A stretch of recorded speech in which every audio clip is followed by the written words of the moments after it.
Àwọn bàbá wọn wà lókè,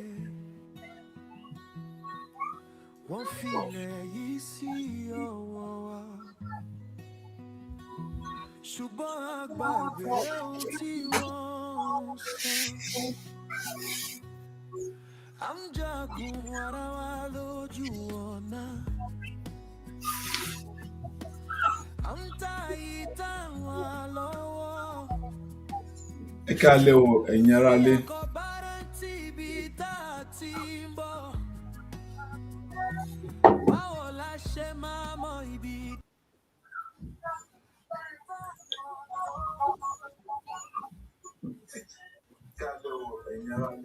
We say good evening to every one of us who is listening and watching us worldwide.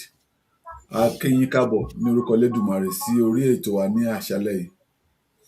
Good evening and welcome to tonight's edition of the Yoruba Nationalism series.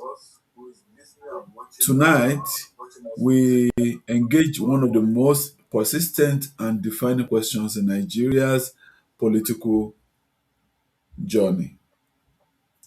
Restructuring in the Fourth Republic.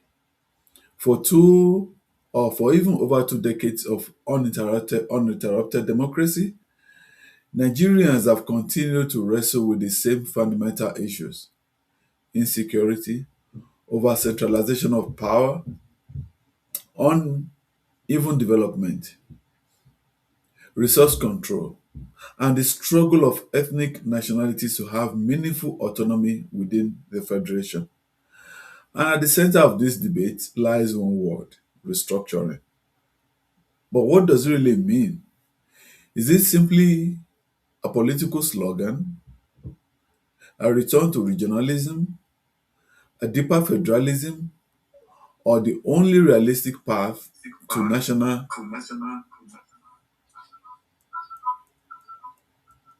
stability? History reminds us that Nigeria once operated under a kind of a structure where regions have greater control over their resources, security, and development. But today, power is heavily concentrated at the center, and many believe that concentration has created inefficiency, distrust, and imbalance. So tonight, we ask, can Nigeria survive without restructuring? And if restructuring must happen, what should it look like? To help us unpack this important conversation, we are honored to have the president of TYF, Ms. Oladimeji Bolarinwa, with us tonight. He will be speaking with us because until Nigeria resolves this structural question, many of its political problems may remain unresolved. Let's begin. Bolarinwa, you are welcome to tonight's program. It's nice to see you again after a week's rest. We can hear you. You are muted, Dare. Am I audible now? Very loud and clear. Thank you. Very better. Thank you so much, sir. Greetings to us all in the name of Olodumare.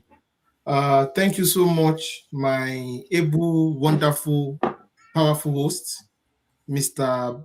Bakari, like I like to call you, Baba Bakari. May Almighty God continue to fortify. May Almighty God continue to be with you. May Almighty God continue to empower you, sir. Your dedication, your doggedness, your calmness, and to ensure that this propagation of Yoruba nationalism continues to take place is well noted and well respected. Tonight, this morning, this afternoon, everywhere you're listening to me, everywhere you're watching us, if you're watching us from America, if you're listening and watching us from Germany, if you're watching us from Canada, if you're listening to us from Canada, if you are in the United Kingdom, if you are in Nigeria, Benin Republic, everywhere you are, today is a very important day where we are here to discuss another important aspect of nationalism. I greet us all in the name of Olodumare. My name is Oladimeji Bolarinwa. I'm the president of Think Yoruba First organization. I would also implore us to share this content, share this link to different places. Please help us to repost for the next 5 to 10 minutes so that as many people as possible can participate in this brilliant intellectual conversation. This is the space, this is the platform where Awoism is being decoupled, where Awoism is being analyzed, where proper ethnic nationalism within the context of indigenous African civilization and nations are being talked about. If you are watching from Facebook, we greet you in the name of Olodumare. If you're watching from TikTok, we greet you all in the name of Olodumare. If you're watching from YouTube, especially, we greet you all in the name of Olodumare. This kind of conversation, it's not just a one-way conversation. It's a conversation that your inputs, your contributions are also very, very important. Please share this conversation, share this link with as many friends as possible. I also want to greet our wonderful people on Twitter space. God bless you for your dedication. God bless you for always being there. God bless you for appreciating the glory of God in our life. God bless you for believing the message God has sent us to the Yoruba people at this particular moment. Tonight is also going to be another wonderful night where the bondage of lukewarmness, the bondage of ignorance is going to be broken in the lives of many Yoruba people. The topic we are having today is a form of rhetorical question, and it's a form of a phrase, it's a form of a clause. You can call it anything, but the topic is simply restructuring in the Fourth Republic. Now, what is the Fourth Republic? The Fourth Republic, the Nigeria has had 4 republics. The First Republic was truncated in 1966, which was before the coup of 1966. The Second Republic was truncated in 1983-84.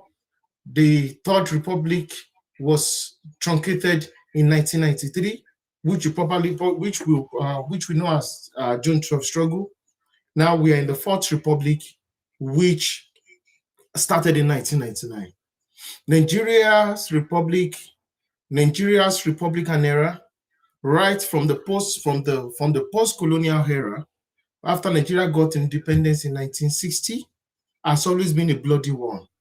Nigeria has witnessed a bloody civil war where millions of people perished. So Nigeria is not a country that has had its rosy. It's a country, there are many people who have sacrificed their lives.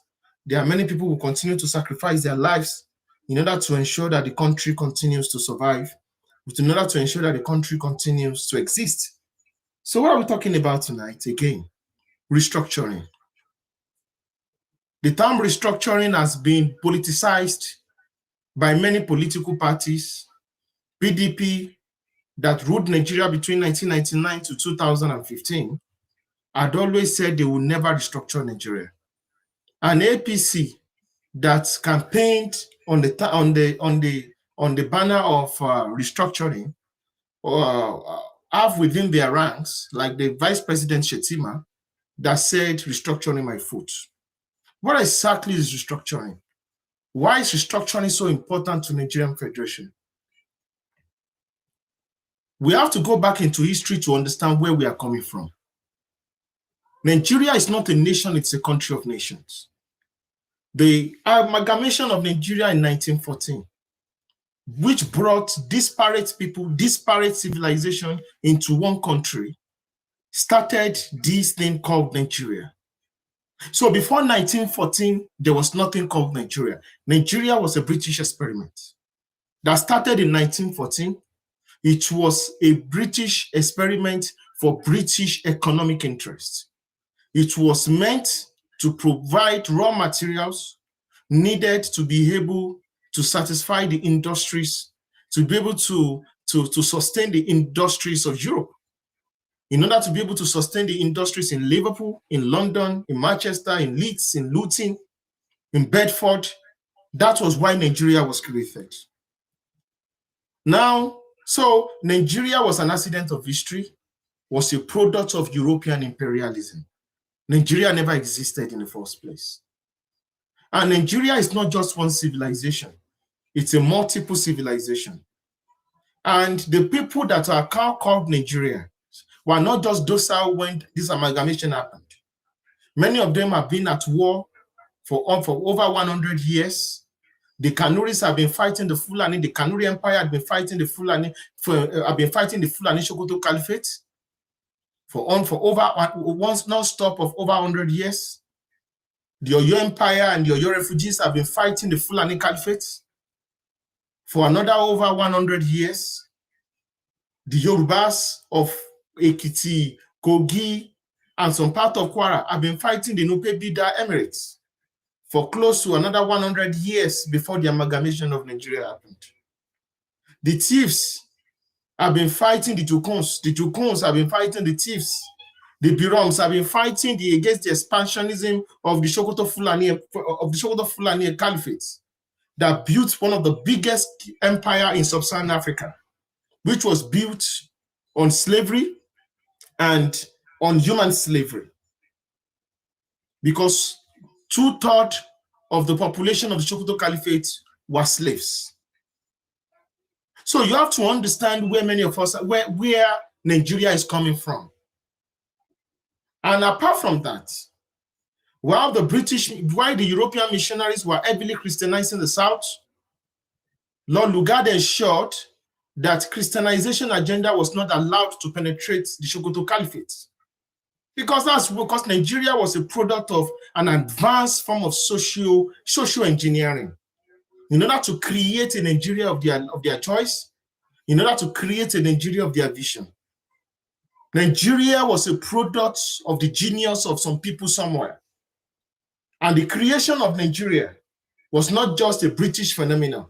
There were other European powers that contributed to the creation of Nigeria. In 1884, the partition of West Africa amongst different European powers created the first borders of what we call Nigeria. And the area called Borno was not part of the 1884 Nigerian borders. Borno used to be part of France. The area called Adamawa used to be part of France. It used to belong to the Germans, rather. But after the Germans lost the First World War, that area became highly contested. The French took it over. But because of the interest of the British in what they wanted to create in Nigeria, the British gave up Madagascar, exchanged Madagascar, gave Madagascar to the French, and the French gave the Borno Empire, gave it to the British. That was how the Kanuris became part of Nigeria. So, if not for that part of that incident in history, the people like Zulu, Alimadu Sherif, Shetima, Kashim Shetima would have been probably part of church today. So you have to understand that the geopolitics of Nigeria, the reality of Nigeria, the existence of Nigeria has always been controlled by some powers that be. So one way or the other, by British imperialism, by the act of God, by the act of man, by artificial creation, or by mistake, or by genocide, we became Nigerians. And between 1914 to 1960, the indigenous people that found themselves in Nigeria have been trying to destroy the colonialism that Africans can also rule themselves. Africans can also administer themselves. Africans are capable of governing themselves. This was what led to the anti-colonial struggle. led and championed by Olayinka Macaulay, who created the first political party in Nigeria. So you understand where many of us are coming from. The first party that was created was the NCNC. The NCNC was a pan-Nigerian party which was meant to unite the entire South against British imperialism. But one way or the other, especially after the death of Olayinka Macaulay, a pan-Nigerian party became an Igbo-dominated party, which was meant to represent and defend the interests of the Igbos within Nigeria. The Yoruba people, who had fought a brutal civil war, just 50 years, some 50 to 60 years before the 1930s, before the 1940s, how to unite themselves, how to find a way to pick up the pieces of the fragmented Yoruba country. And it was Chief Obafemi Awolowo that Olodumare sent in order to be able to achieve this beautiful dream. So Chief Obafemi Awolowo created the action group. And if you read his autobiography, you read many of the books he wrote, his vow was that it was to organize the Yoruba people so that the Yoruba people are not going to be subsumed and subjected into local internal colonialism under the guise of one Nigeria. The Fulanis, who are the hegemons controlling northern Nigeria, because when the British were creating Nigeria, they ruled Nigeria, they ruled the north via indirect rule, while the south was subjected to direct rule.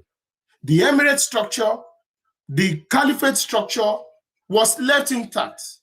Not just left intact, it was made stronger by the British.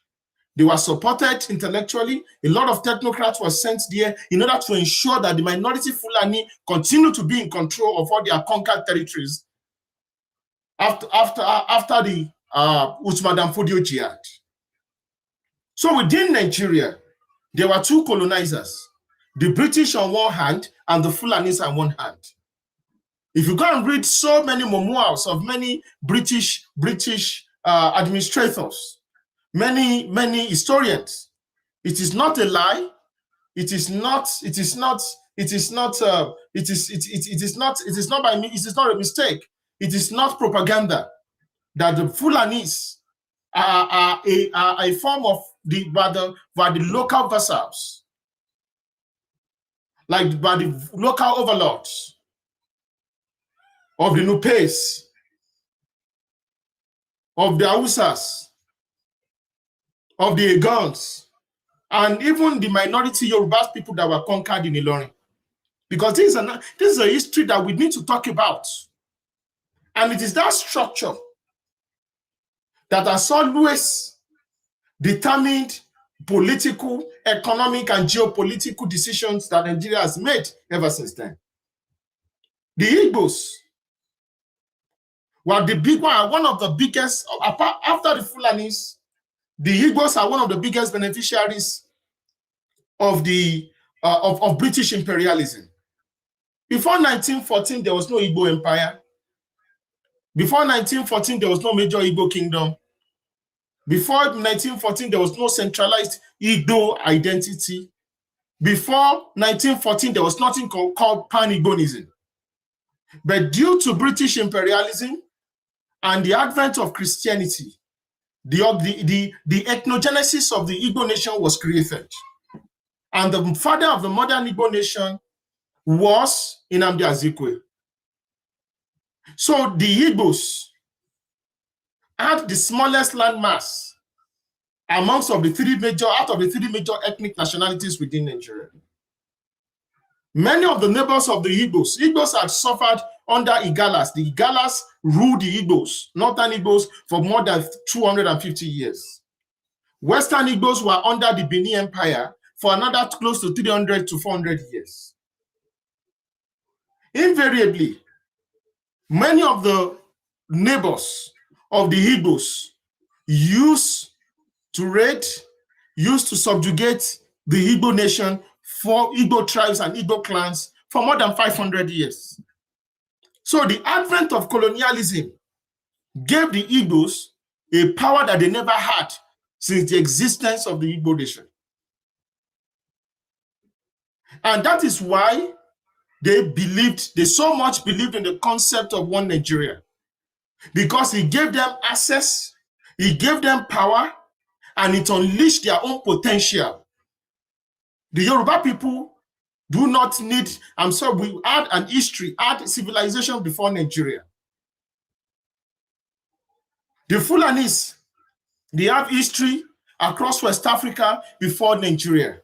But colonialism and the creation of Nigeria further cemented their power over the majority within Nigeria. So this was the beginning of the rat race, of the combustion, of the combustible clash that led to the current scenario in Nigeria. So the Nigerian dream of a Fulani man is different from the Nigerian dream of an Igbo man. The Nigerian dream of an Igbo man is totally parallel to the Nigerian dream of a Yoruba man. So everybody was up against each other. And that was why, if you go and read the different constitutional conference that happened between 1945 to 1960, what the Igbos wanted was different from what the Fulanis wanted.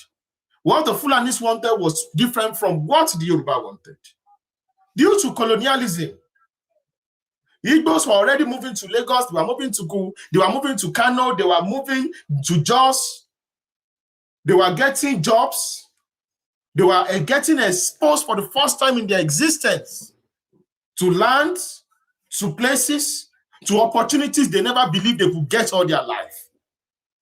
So the survival of Nigeria and ensuring that the British interest was protected in Nigeria was equivalent to the survival of the Igbo nation within Nigeria, which was why when the Fulanis were saying that they were going to secede out of Nigeria in 1954, it was Nnamdi Azikiwe that was going about convincing and begging the Fulanis to stay in Nigeria.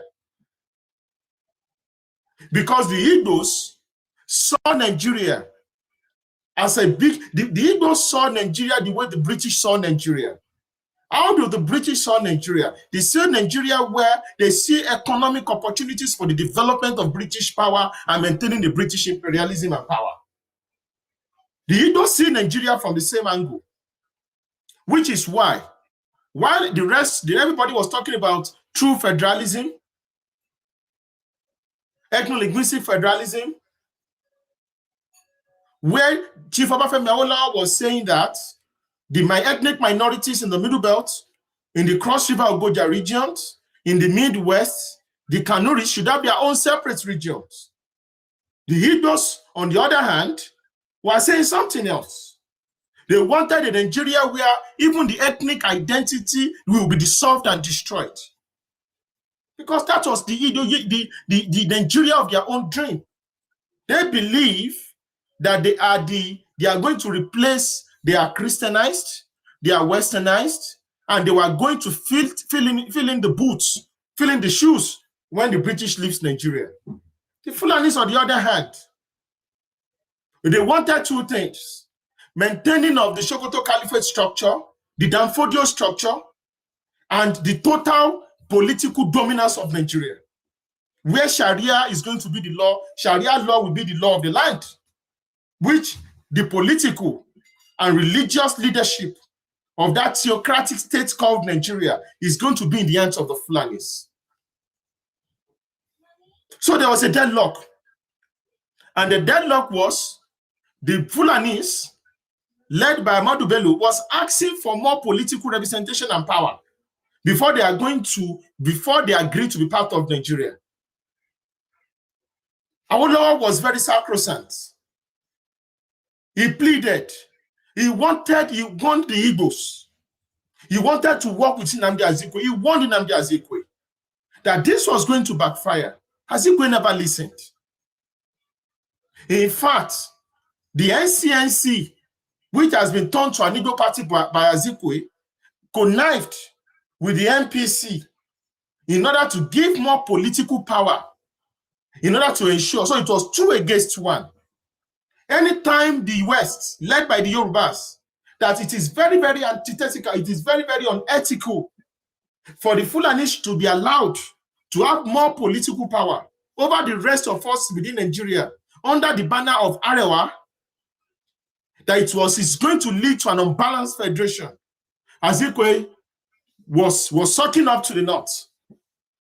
So when you see and you talk about, oh, the North is trying to suffocate Nigeria, why is the North having so much power in Nigeria? It is because of the handiwork of what the Igbos did in the First Republic.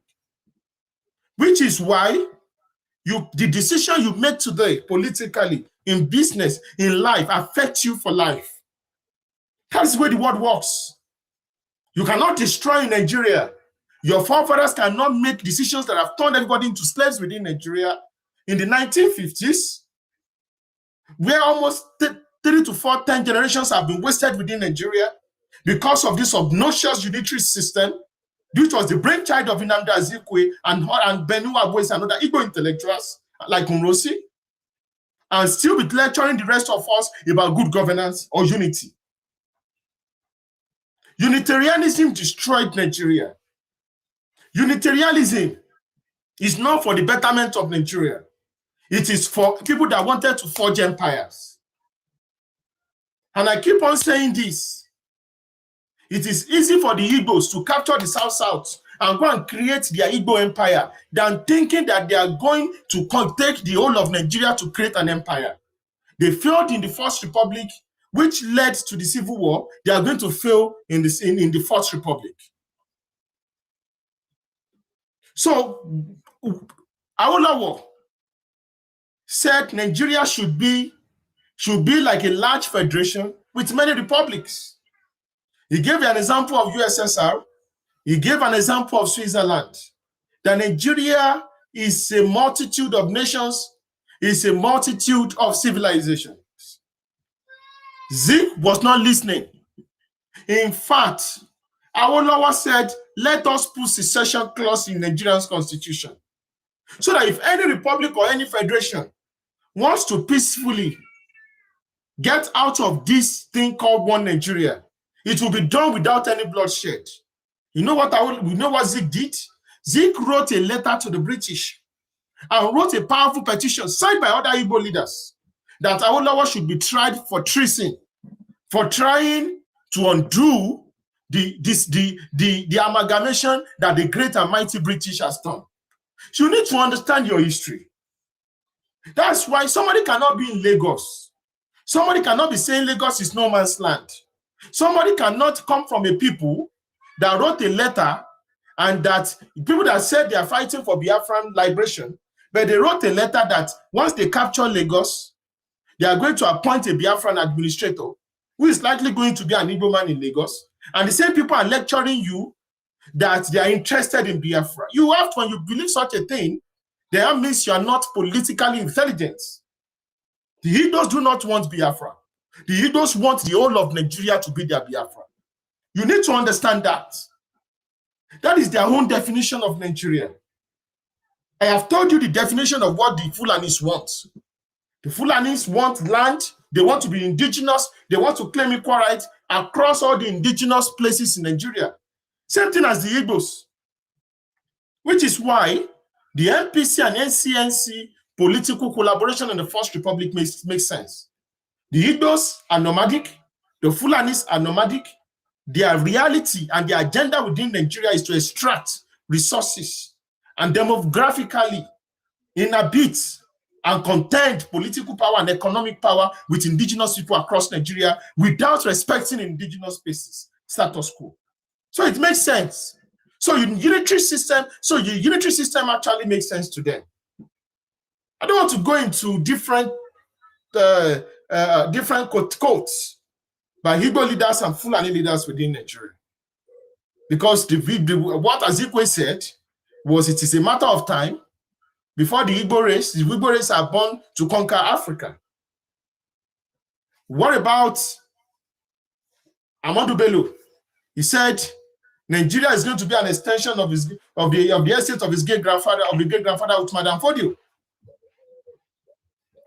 And minorities are going to be used as willing tools. If not for the killings and the gradual erasure of minorities out of their in the Middle Belt, the minorities have been the biggest tool of Fulani imperialism in Nigeria. It's a bitter truth. They empowered it. They nourished it. So we need to understand where we are coming from. So in the First Republic, Awolowo was negotiating during I was talking about the conferences that gave birth to the first constitution in Nigeria. Some of the things Awolowo raised, I'm going to summarize it. Awolowo raised the issue of Awolowo wanted Nigeria to have regional police. Awolowo wanted regional railway, like the railway should be decentralized, should be in the hands of the regions. He wanted electricity to be in the hands of the regions. And as bad as the First Republic was, the regions controlled 50%. It was 50% derivation in the hands of the regions. So if they have crude oil, the crude oil is sold for 100 naira per barrel. The region will keep 50, and the remaining 50 was going to the center. So the regions were very rich. So the regions were able to have so much resources, which they were able to do the wonders of the First Republic. Many people talk about, oh, Awolowo did this, Awolowo did that. Awolowo could achieve so much because the resources, the cocoa taxes, and every other human and natural resources within the Southwest, within the Western region, 50% of it was staying in the West. That was what we had in the First Republic. Everybody was growing at their own pace because that is the definition and the fundamentals of federalism. And during this period, the Yoruba people were technically, politically annihilated and cannibalized out of Nigeria. The Midwest was taken out of us. The Yorubas of Delta, the Yorubas of Kwarende Edo were taken out from our places, Akoko Edo, Ishekiris. We lost our brothers.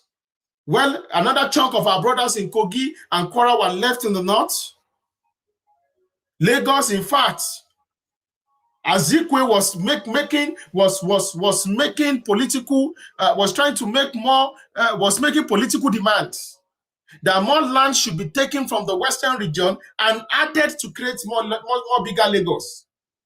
That was what the Igbo intellectual, Igbo nationalist was doing to Yoruba people in the First Republic. This is not a threat. Because it is because of this lack of history that many Igbo youths and their elders believe the history of Nigeria started from 1967. That they tried to use the trauma of 1967 in order to blackmail the rest of Nigeria and continue to spew hate against the Yoruba people. Because we need to say the truth. In fact, Nigeria has been so magnanimous to the Igbos. Because you can't fight a civil war and all of a sudden you came back from that civil war 9 years after the civil, 6 years after the civil, 9 years after the civil war, you became the vice president, you became the speaker. You became so powerful, you are getting ministerial position as if nothing happened. But the Yoruba people that fought for the preservation of Nigeria were thrown into the dustbin. We were thrown back into the political wilderness. And when that coup of Buhari happened, our leaders were also beaten again. Few years later, many of our people were also killed, which is to tell us there's an intentional gang up against Yoruba race within Nigeria, which is why it is very, very self-destructive. It is very, very counterproductive. It is very, very self-immolating for any Yoruba man or woman to join anybody to be destroying your fellow Yorubas because you want to sound woke. So like I summarized, what actually made the First Republic better When we talk about regions, regions are federating units.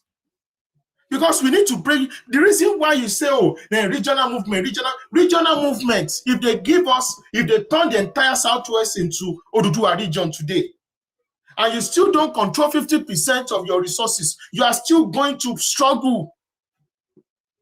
Because it's without resources, your regions are going to be dead. Let me tell you a country that runs a regional system of government, but runs a unitary system of government. That was the system that Rossi wanted to create in 1966. He was going to unify, he wanted to take all the resources of Nigeria and put it in, because everybody wanted a piece of it. Everything Adaola was building in the West. The Igbos wanted it. The Fulanis wanted it, but they didn't know how to do it. Because we need to tell ourselves the truth. Because some people see one Nigeria as an excuse to bastardize, to invade, to appropriate other people's civilization and land. Which is why this one Nigeria should be explained. What is this word one Nigeria? What is one Nigeria? What is it? If we don't understand this one Nigeria, then we are going to be in a state of eternal war.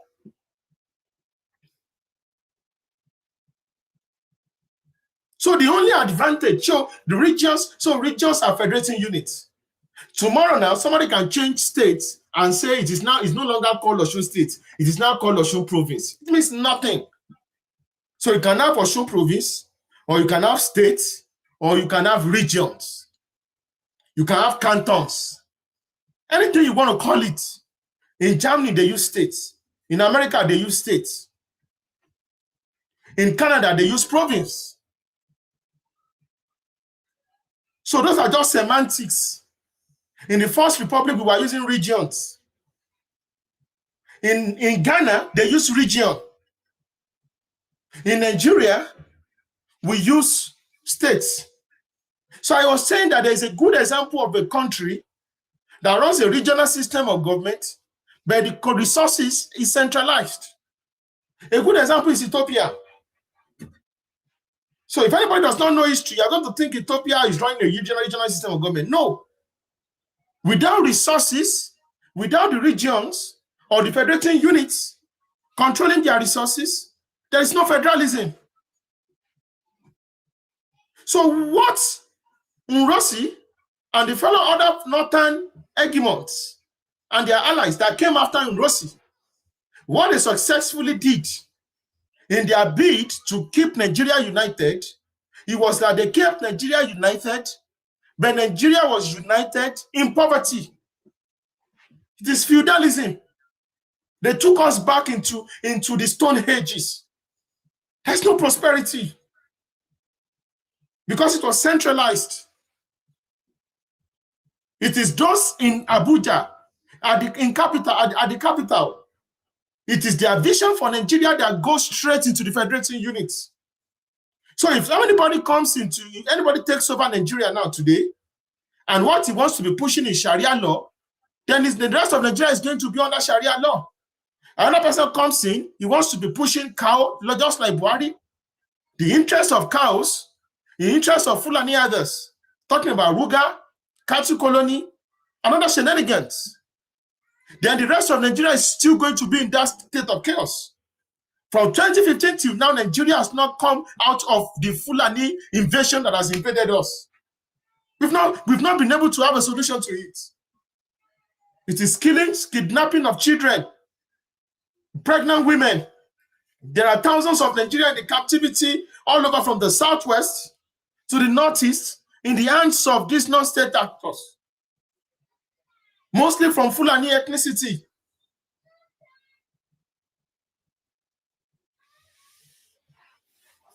So we have to understand where we are coming from. So everything Awolowo predicted. So the only thing they did for Awolowo, was to simply, the only thing they did for Awolowo was basically to ensure that Nigeria was broken, the regions was broken into pieces. And because of these regions was broken into pieces, the different ethnicities, mostly the bigger ethnicities, were able to have their states, which is why many of you shouting regions, you need to understand that you are not the only ones in Nigeria. This conversation is extremely critical so that some of our people are not going to put all of us into trouble. Now, when you say regions, you want Nigeria to go into regions. The thief man and the Juku man cannot be in the same region together. They will kill themselves. The German and the Ikwere man in the same region, we saw what they are doing to themselves in River State.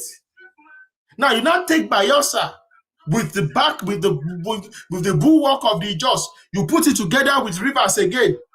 Then they are going to start killing themselves. So the ethnic minorities are never going to join you to shout regionalism, which is why many of us are talking about ethno-linguistic federalism. So I'm going to stop here so that I can go deeply into the core of the topic today. Because we have to start little by little. We have to be able to lay the foundations of Nigeria so that a lot of people do not bamboozle you. A lot of people do not manipulate you with Seyi Makinde politics, auxiliary politics, or all this ephemeral, unintellectual political discourse that we have on our social media, which is why when somebody said Olodo uprising is true. Olodo uprising is true. Because social media has given people that are not supposed to participate in political and intellectual conversation, it has given them platform. And they are replicating and cloning themselves in our society. So the Fourth Republic, let me not tell you what happened from 50%. From 50% where everybody was controlling their resources, where the people, the regions, were controlling what belongs to them. By the Second Republic, the region, the states were now controlling 3%.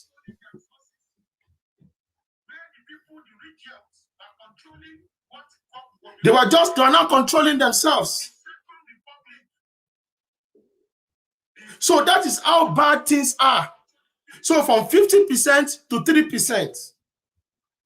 It was during the time of Abacha that we now have what we call, that it was now 13%. Because Abacha wanted to draw the ethnic minorities closer. So the 13% we currently have, in terms of derivation formula, was not even the product of democratic era. It was not the negotiated thing we had. It was the Hausa Fulani Kanuri hegemony, the Fulani Kanuri hegemony that foisted that 13% on us. So you can understand where we are coming from. That was why Niger Delta had to take up arms against the Nigerian state. That we negotiated. Nobody is going to negotiate to be in Nigeria, and you are going to be giving us peanuts from the resources under our ground, and you are coming around to tell us one Nigeria. Which is why the Nigerian state has been intentionally making some Niger Delta militant warlords in order to maintain the graveyard peace in that part of the country. Because Nigeria has been transformed into a mono economy post Biafra war. The foundation of Nigeria has been destroyed by the Kaduna Nziogu Ifeanyi coup. The ideology of statehood that the Igbos wanted to foist on the rest of Nigeria might have destroyed Nigeria irreparably. Because we need to tell ourselves the truth. Anybody talking about Nigeria being great without trying to remedy these fundamentals is deceiving themselves. So we need to understand where we are coming from and where we are going. So in the Fourth Republic, there have been different talks. Should we start all over again and have a new constitution? But the reality is, we are not the only people within Nigeria. We must understand that. I'm going to stop here and I'm going to talk proper into the constitutional bottlenecks and why it is almost impossible for us to get everything we want. Awolowo suffered a lot in the First Republic, but what we are getting now, decentralization of electricity, decentralization of police, decentralization of railway, decentralization of prison, creation of regional commission. If the Yoruba people did not find a way via the help of Tinubu to Abuja, we will suffer for the next 200 years in the hands of Igbo nationalists and Fulani nationalists because the current structure favors them. Both of them are landlocked. They need access to the sea. They need access to the human and mineral resources of other ethnicities within Nigeria. You must understand that, which is why there is no Nigerian interest. What we have is Yoruba interest within Nigeria. I'm going to stop here once again and grab a cup of water. So it is time for question and answer because we want to take it little by little, brick by brick. Hopefully by next week, we'll be able to finish this topic. Ẹ ṣeun ààrẹ adúpẹ́ lọ́wọ́ yín gan-an gidi ni. Thank you very very much. You have explained to us tonight that, and we've seen that Nigeria actually functioned very well under the regional system of the First Republic until the military rule came in, destroyed the regional system, and changed everything and turned the power into the center. And they came from the Twitter. Do you have anybody who is ready to ask some questions?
Yeah, mo rò pé Yes, Ekale, this is my first time to actually contribute or make a speech on this platform, and mo dúpẹ́ gan fún nǹkan tẹ́ ń ṣe, Ààrẹ and everybody that is involved on this platform. Ọlọ́run á tún máa fi agbára ẹ̀ máa tún yín lára ṣe àti máa tọ́jú yín. So Ààrẹ gave a fantastic submission of Nigeria, what is presently as it's presently constituted, and the realities on ground. Very fantastic. The only part someone disagree with the one um in control as in when he said something about Nigeria, pay they get everything that fell out in Nigeria, which in real sense might be true. However, in your midway, Kamaja for a tower. And why do I say that? He made mention of having, let's say, the Bielsa and Rivers being together. They can together as one state from Akpara. Yes, that is true. He also made mention about Thief or Benue and the Jukupi. That is true. That is however, why a even a proposal of a federation or a region along linguistic lines, which he also made mention of. But in this case, the federating unit will choose who they want to be with. For example, àwọn ará Yoruba tó wà ní Kwara, you know, all they decide, okay, in a plebiscite, we, the people of Kwara, the people of Kwara, decide that we want to live with our brethren in southwest Nigeria. The same similar, àwọn ará Igbo tó wà ní Delta State náà lè ní pé okay o, àwọn ará Asaba àbí àwọn Delta Igbo lè decide pé okay o, àwọn fẹ́ wà pẹ̀lú àwọn ará wa táwa ní ìlú Igbo. Ọkọ decide pé okay, àwọn tẹ̀fẹ́ fẹ́ àwọn fẹ́ wà pẹ̀lú wọn mọ́, àwọn fẹ́ wà lára South àbí lára our Midwest. So this idea of 6 regions over viable is not realistic. However, we can constitute what is like a 15 regional province or state or whatever. Also like by Ethiopia, as God will have it, Ethiopia will buy. Sorry, Addis Ababa. The marry Louis. But what's in Louis first time 3 years ago? Addis Ababa that the ghetto about 3 years ago. But 3 years on, it will not change, especially this city, Addis Ababa. Oh, it change. Would that be Dubai? Why was there be so? Why was there be significant change in 3 years? So, if also Addis Ababa, Ethiopia is true. Outside, it looks like a federated country, which it is, because our regions are only regions one, Oromo wa, Tigray wa, Amara wa, àwọn tó jẹ́ pọ́ kéré tó lè wà in one region, all more. There's a region called Kinikon ethnicity, Kinikon. So all quick, but they did it based on okay, àwọn fẹ́ wà pẹ̀lú àwọn people yìí. So bẹ́ẹ̀ mi ṣe rí ọ̀rọ̀ Nigeria nìyẹn. If Nigeria should be a going concern, there has to be a national conference, like a sub-national conference. So even the smallest nationality within Nigeria will determine how they want to live. Nílùú Ethiopia yìí, wọ́n pè àwọn bìkan ní Wareda, Wareda, not Wareda ni. Àwọn ọbẹ̀ yẹn ó dàbí small constituent units. So they work with anybody. But don't classify them as states because Tobito. So even within that same space, on control, ibiti kini ewo. Wareda is all pin kakri. Tema wo Ethiopia, tema wo federation. Tema pe àwọn Wareda they all exist because in 1992, the regime of the Deng to party, the leader of Ethiopia, our leaders of Ethiopia and all decide Ethiopia is the only country on the African continent to need a constitution to allow secession, the rights to self-determination, even onto the rights to secession. Though, but agency, prime minister, so want to force Ethiopia together as a unitary state.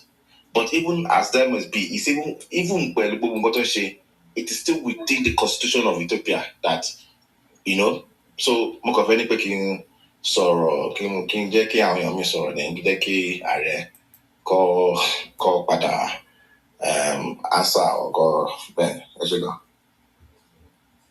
Ẹ ṣe Mr. Babatunde. Ààrẹ ṣe wà ń bẹ̀. Yeah, I don't tí padà wá sí wọ́n work lórí wọ́n ní some technical glitches. He's working on it. Okay, I can speak. I Oh, can speak from here now. oh, okay, I good, can speak good. from the front, from the space. So thank you so much, Mr. Lutoye. God bless you. I'm a realist. I'm not an idealist. I'm so grateful that you spoke about the issue of Ethiopia. I've been very, very careful of the kind of statements making as regards autocratic regimes like Ethiopia. The reason why Ethiopia has that constitution in the first place was because after the fall of the Mengistu regime, Mengistu was the communist then. What happened was the Tigray, who are just 6% of the population of Ethiopia, they took over power. And when they took over power, what they did was very, very simple. They created something like an federalism. Like everybody, because they were afraid of what the Amara people did in Ethiopia. You see, Ethiopia, when people talk about romanticized Ethiopia, I usually don't want to talk in public about it. And I'm going to tell you why. There is nothing organic about Ethiopia. Ethiopia itself is a product of African imperialism. Because the Amara, who are probably the second largest ethnicity in Ethiopia, they had a powerful monarchy led by Menelik. The Menelik, which they said is a Solomonic dynasty. Firstly, it was Abyssinia before it became Ethiopia. They used war to unite the different parts of Ethiopia together. Many people don't actually understand that there is racism in Ethiopia. If you are black looking, you look like the Bantu stock. You are seen as inferiors. And I think because Ethiopia Telonye is a good example for us to understand what's going on. And now we can really navigate ourselves and understand what Nigeria can be. What happened in Ethiopia? Because Pan-Africanists, before Pan-Africanism, the first concept was even Pan-Ethiopianism. Before Pan-Africanism, it used to be called Pan-Ethiopianism. It was because it was Pan-Ethiopianism, which is why the African Union headquarters was in Addis Ababa. It was later on, in order to give it a more African appeal, which is why they now call it Pan-Africanism.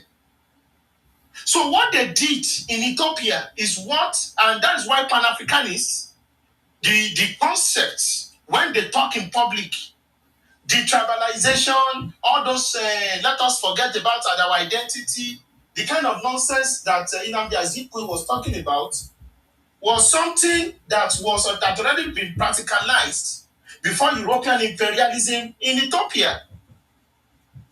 So what happened in Ethiopia was the indigenous ethnic identity was erased. For instance, they had to force one language upon everybody in Ethiopia, which was Amharic. Millions of Oromo people were killed. Millions were killed.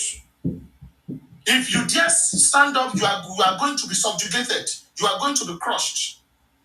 So the Ethiopian identity was built on bloodshed. So there is nothing called consensus unity in Ethiopia. Everything has always been sorted through war.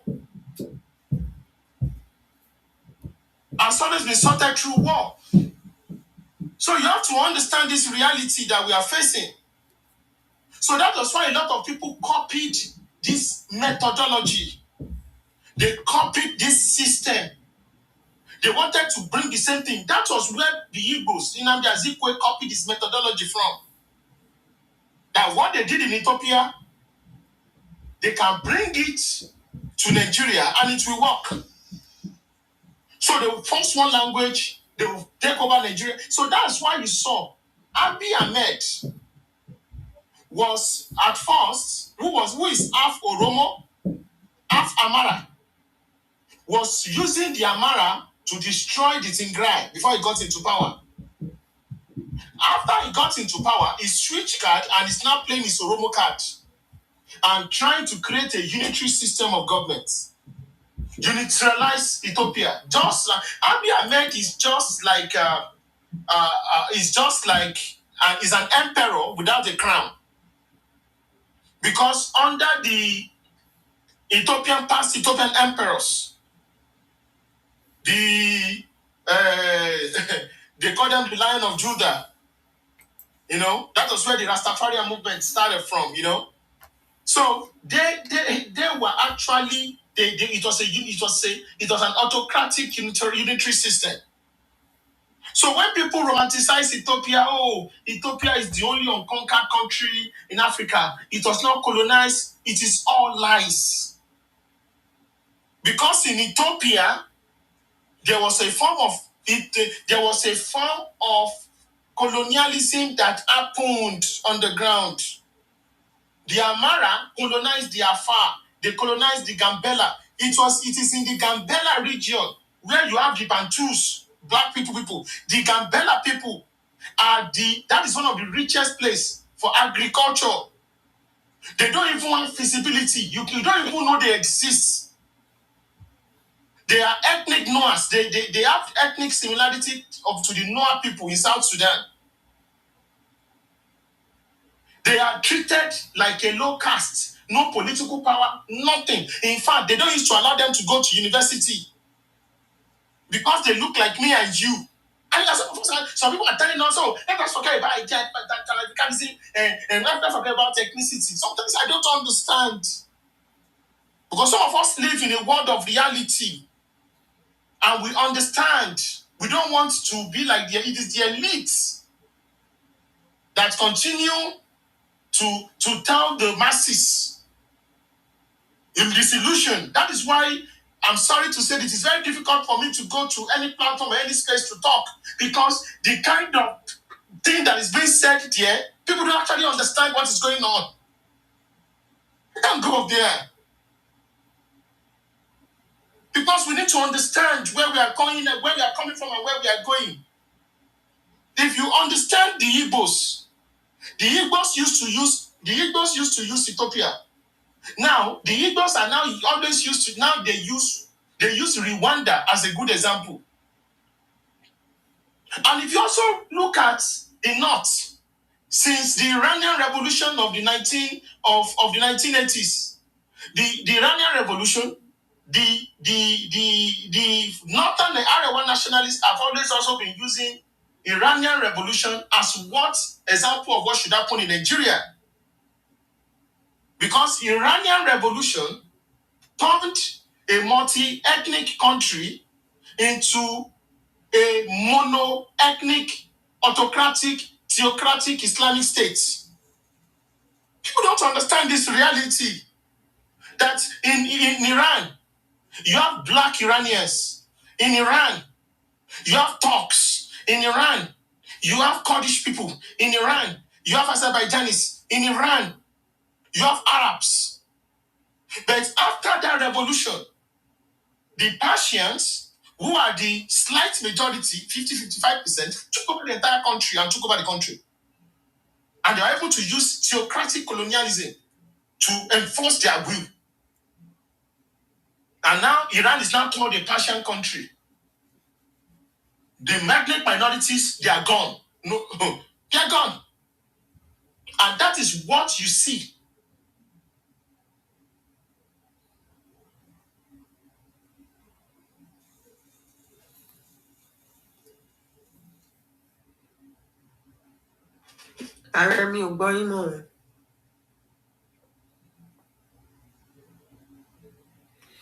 Okay. Baba Jagaban. tí ààrẹ bá ń gbọ́ wa kí wọ́n jọ kí wọ́n padà sórí kámẹ́rà torí Enisuro, please hold on. Tia the Bangboa, try and come back on camera because of the YouTube and the TikTok viewers. They are already talking about saying they can't fancy you on the camera. And from the studio, I can see you too, Are. Yeah, I think it's Okay. going down to come up again. Okay. Thank you. While Okay. we're waiting for Are, and the conversation Rabi, you brought somebody Ben, up. Okay. Yes. Mr. Olutoye Jemabinu. Mr. Babatunde, ṣé ààrẹ dáhùn question yìí? Mo fẹ́ pàtẹ́wọ́ fún ààrẹ. Mo fẹ́ pàtẹ́wọ́ fún ààrẹ. Ẹ ṣeun gan sà. Mo fẹ́ pàtẹ́wọ́ fún ààrẹ. Mo fẹ́ pàtẹ́wọ́ fún ààrẹ. Ó sì kan tó sọ tó jẹ́ that is a lie because I also am a student of history. So gbogbo nǹkan tó sọ. I have a question, please. Okay. Please hold on. Thank you. So òsì kan tí ààrẹ sọ tí ó jẹ́ irọ́ as in not even an atom of what he said that is a lie. Everything he has said, everything that he's saying is perfectly true. I also am a student of history. So he is 1000% correct, and I applaud him. Because he knows his onions. However, he mentioned the Tigray man, he's late now, the leader of Ethiopia that came on board after the collapse of the government of Misgrutu. Was the Momoas, but the leader was the man he mentioned. But boy, Zimbabwe lower. So what he did and what he said is perfectly true. And he said something about how the Tigray people were afraid and how they decided to constitute what resembled an ethnic linguistic region. So a continuing very far you're going to go out of the conversation is that everything he has said is true. I'm talking from my apartment in Addis Ababa. They are not visible. We don't see them. They are hardly seen. The old language, Ethiopia runs on Amharic. Ilui Amharic also. So there was nothing that he has said that is a lie. Everything is true. And I will say I want to applaud him again. But it doesn't verify on the way. How do we go? How do we move forward? He mentioned how the Igbos are now romanticizing Rwanda. Fantastic. Rwanda, minority rule, lower Rwanda. So because Igbos romanticize it, minority Tutsi don't dominate Rwanda. Because they Rwanda, the people will so I know how they function. So I understand it 1000%. So how do we move forward from the current predicament? Because predicaments are one in Nigeria. How do we move forward? Trinibun try, but I want Gambari or Dimolon or frustrated or strangle their because they know that Tinubu is the only one that can give us what resembles a regional government. So because they conference on how do we move forward? Because why I propose the version of the Ethiopian community, because Ethiopia is the only country that I know that is a bit similar to Nigeria's Guinea. South Africa also, but South Africa only regional system. Hey, Joe, Mr. Batunde, do you think that restructuring will require constitutional amendment or referendum or a national conference? Very briefly. So, okay. Pass bill state police. Fi parliament constitutional reform. Constitutional reform. They will never do it. State police just so last assembly lọ́tí sọ kí ló ṣẹlẹ̀ sí ọgbọ́n máa jó round ẹni àgbègbè tó sọ bíìlì yẹn tó sọ bí state police yẹn gbogbo wọn pàṣẹ So that is what he needs to do. It will almost so billion. Pé kíní kan Nigeria, kíní kan bó ṣe sọ sí police yẹn. A kò sọ bó ṣe máa wọlé second time ló máa ṣe sọ billion. Bó ṣe máa sọ billion àwọn èèyàn máa dìbò lórí ẹ̀ máa sọ lórí ẹ̀. Before the end of his 4 years, wọ́n máa constitute a new constitution tó yẹ pé then anybody that will come after Tinubu òun ló máa resume bó ṣe máa ṣe kíní ọgbọ́n ló máa lo ó ṣe pé kíní tèmi Buhari ṣe títí ẹ̀ tó pé màálù sí gbogbo ìlú everybody ń ṣe bí wìrì. Okay. Eshigoni, thank you very much. Thank you very much. Ejo, who is the next person, Anike? Mr. Olutoye is been here. Okay. Kalesa. Ejo ní ṣókí sá Ejo, àkókò wa ti ń lọ.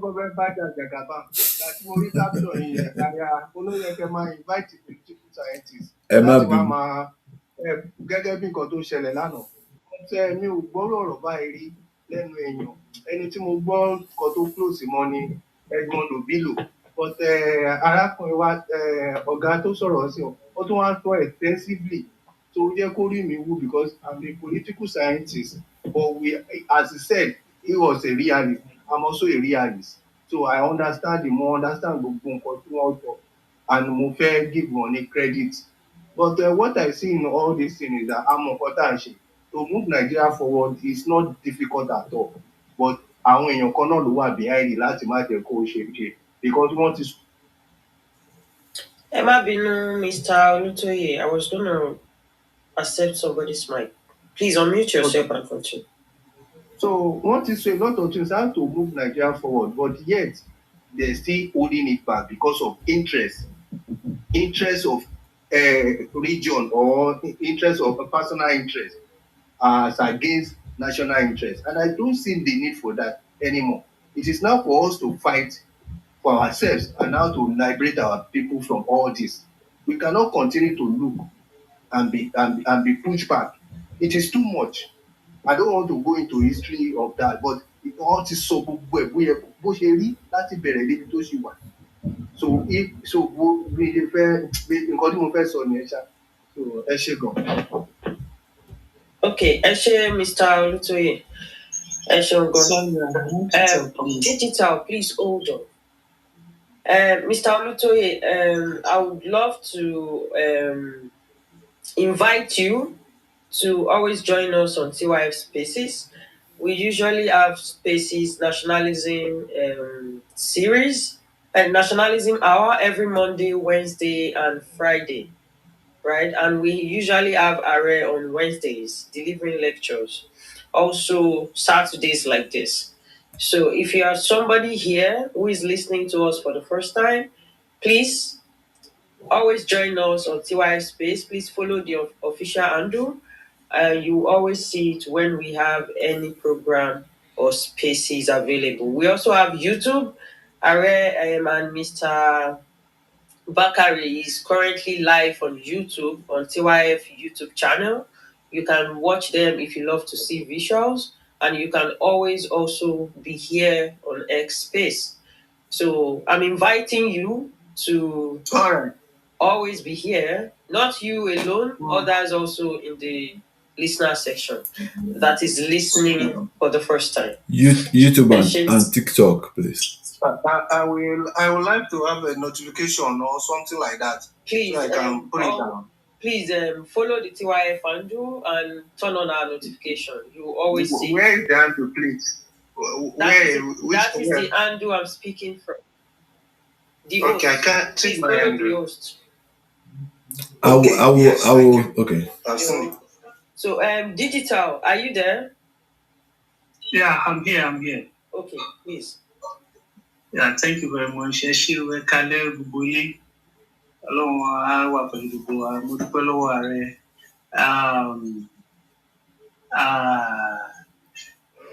Bí Nigeria as it is currently constituted, there is no doubt about it. There is no headway for Nigeria if Nigeria do not restructure and return back to the First Republic. But the question I want to ask, just is quick. The question I want to ask is like, maybe I don't know Lumada or any other person. Is it possible for us, because President Tinubu náà, at least he has done quite a number of things that shows that he is a restructured, he has a restructured mentality. He's giving everybody it. So can we start a movement like something like Southwestern Nigeria movement crusade? We employ the people of the South people too. We form alliance with people of the with the Igbo people too. Also the people from the north too. Something like that. Then to start a crusade, a movement that will also give the president in that since Nigerians are even interested in having the country restructured, you understand? So because as Ari has rightly said, ọjọ́ iwájú àwọn ẹ̀yà Yorùbá ní èyí tó máa mú fi dá òun náà ní pé kí Yorùbá ká wà láàyè wa àdàwà wà láàyè wa nìkan pé ká mú àwọn people of Kogi, Yoruba speaking side of Kogi, Kwara. Can I answer the question, please? To be part of us. Can I answer the question? So, a lot of things have to happen before this structuring, going back to region, whatever. Am I audible? A lot of things have to happen. Yes, I know you're audible. Mr. Digita, I need to refer low. Okay. Firstly, I want to thank Mr. Olutoye. I don't know what's going on with my internet today. It's been acting funny. So my people on YouTube, people on Facebook, I can have the space. Thank you. People on TikTok, please, sorry, sincere apologies. If you see a kind of a funny camera quality, so we just have to keep the show moving, and we have to keep. I think there's echo from the Twitter. From me? Yes. Okay. I'm gonna let Are speak from his handle. Thank you very much. Are, please speak from your ex handle. I'm not speaking from my handle. I'm speaking straight from the studio. Okay. Anika, let me know if you can hear. Alright, go ahead. Thank you, sir. So I want our people to understand this. Mr. Alutoye, thank you. Mr. Babatunde, people that have spoken, thank you.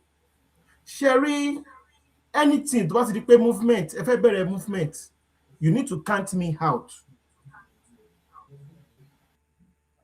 Tẹ́fẹ́ máa gbé movement, tẹ́fẹ́ lọ máa pe Igbo sí, tẹ́fẹ́ fẹ́ máa pe kíní sí, ẹ pè mí Oladimeji Bolarinwa, president of Tiwa. I'm not interested. Ẹ̀ẹ́dẹ̀ ṣe máa gbọ́ lecture mi, Mr. Digital. Mo ti pariwo. Wípé Yorùbá people ní ọ̀rẹ́ nínú Nàìjíríà, alliance le need. Wọ́n kàn fi ń ru igbó. Ẹ rí pé sì kò sí opposition mọ́ Nàìjíríà torí pé Yorùbá ò sí opposition mọ́. Wọ́n máa infiltrate ní tẹ́ fẹ́ ṣe yẹn. Wọ́n dẹ̀ máa jàgbà. Ní need ní kẹ́ negotiate.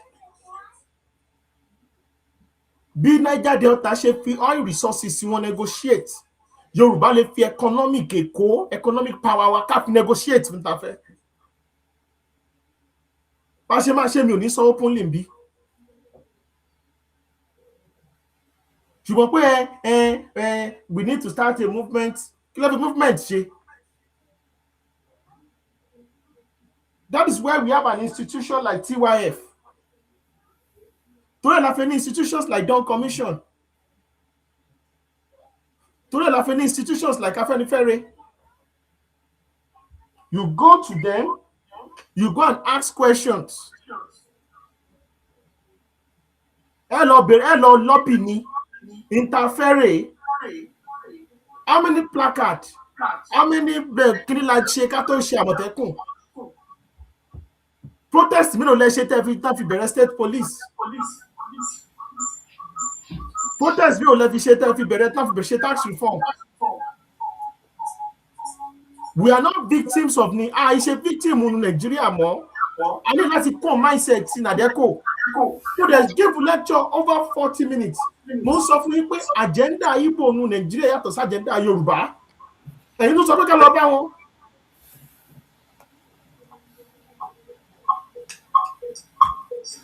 Maybe I will talk about a topic one day. What the Igbos want in Nigeria? Because many people have not asked this question. Kí ni Igbo fẹ́ nínú Nigeria?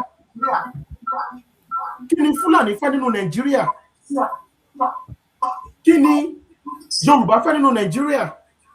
It is not the fault of Igbos. Pé Igbo fẹ́ tó fẹ́. They've not done anything wrong. It is not the fault of Fulani. Kí Fulani béèrè tó fẹ́ nínú Nigeria. They are asking for their rights now. Tell you about Monte fẹ́ nínú Nigeria. The prop fault it in here now. So what do the Igbos want in Nigeria? They want access to the Atlantic Sea. They want a seaport at all costs. The Igbos want to control Lagos with the Yoruba people. The Igbos, they want to have equal rights with indigenous people across Nigeria. The Igbos want to become the governor of Lagos State at all costs. The Igbos want the entire South to be under them. The Igbos want to become the lord and master of the entire southern Nigeria. Can two work together except they agree? And you are saying we should work together with them.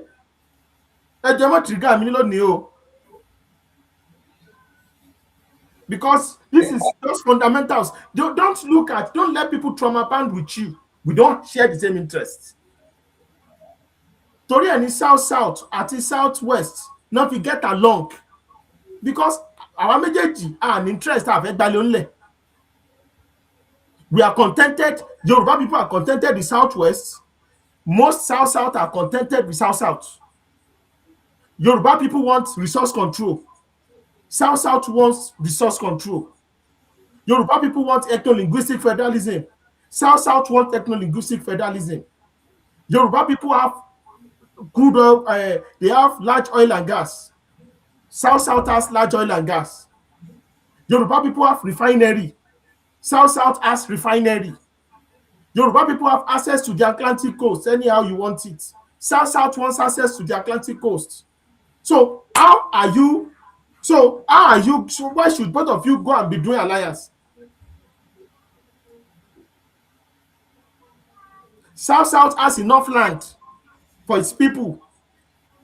The entire, if you match Akwa Ibom and Calabar together, it's as big as the entire southeast. Yeah, bigger. It's bigger than the entire southeast. You take only your state is bigger as big as southeast. So Onikaluku, they are contented, we are contented. That's why they are with Tinubu, and we are eating fine. The Lojukokoro.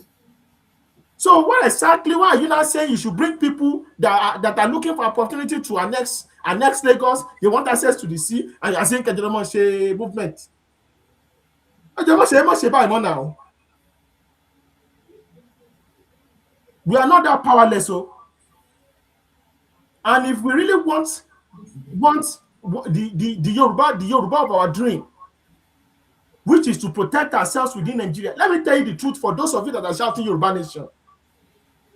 You cannot break Nigeria without the consent of America, of Britain, of Russia, and China. If any of those countries said no, MIJ, Kinigonya. Because when we tell you this, a lot of you don't want to hear. Idealism, Nisha, but reality will save you from destruction. I want to lose opportunity. Kill I need in Nigeria. I need the state police. Kill I need in Nigeria. decentralization.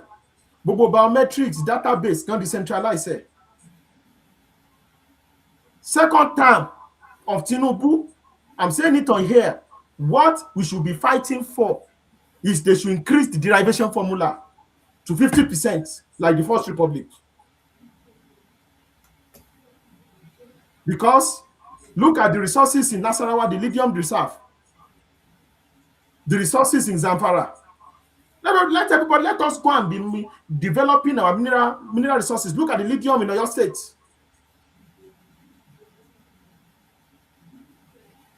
So when states know they will get 50%, everybody will go and tap their mineral resources.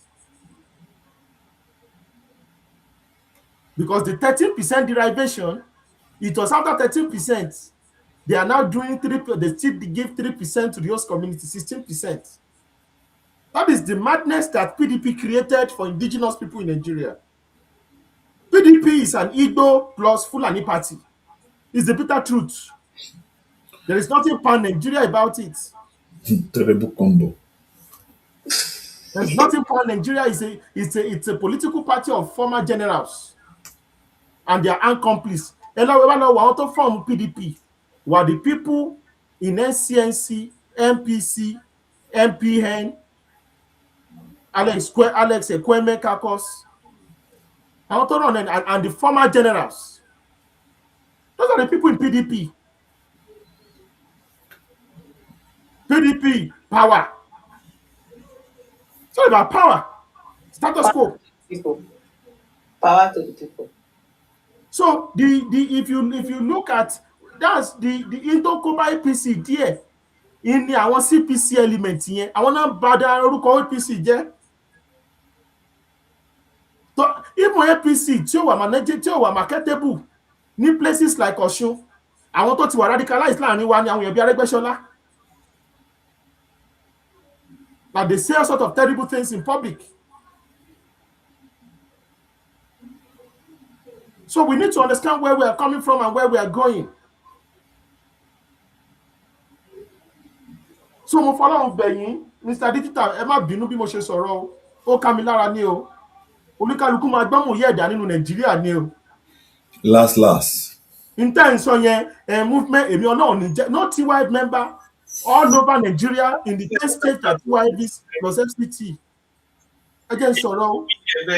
Ẹ̀mí nẹ̀bẹ̀, ẹ má dárúkọ irú nǹkan báyìí mọ́. Not even on this our platform. Ààrẹ ṣe mọ̀ pé tó bá jẹ́ mi gan mo dá wọn lóhùn tó bá jẹ́ TV ṣe mọ̀ pé nǹkan tí ẹ sọ yìí ni màá sọ kí ni mo fẹ́ lọ máa bá wọn tó wọn láì. Because oníkálukú ló lájẹ́ndà tiẹ̀ náà. Everybody get their agenda. Nígbà táwọn sọ̀rọ̀ state police, the next thing tí South East ń sọ only how they are going to turn state of how they will remove indigenship and replace it with residents. Àwọn èèyàn fẹ́ fi báírò àti ìwé wọ́n fẹ́ fi gbálẹ̀ ó lẹ̀ ẹ̀yìn fẹ́ lọ́wọ́ bá wọn ṣe alliance.